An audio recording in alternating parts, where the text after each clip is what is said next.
تحفه‌ای که از طرف تیم آزادی و استقلال و هواداران آزادی برای آقای احمدی در نظر گرفته شده است برایشان تقدیم می‌گردد. لطفاً تشویق نمایید.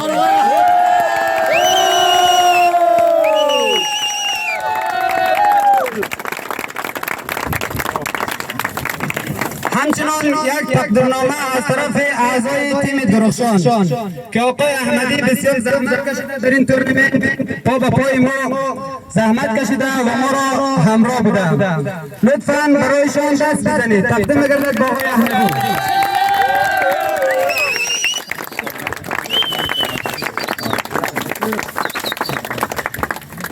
و همچنان از کاپیتان تیم آزادی بلوگو دعوت به عمل می آید تا در جایگاه تشریف آورده و کاپشان را اخذ نماید. لطفاً تا بدنشان دست بزنید. به افتخار شما.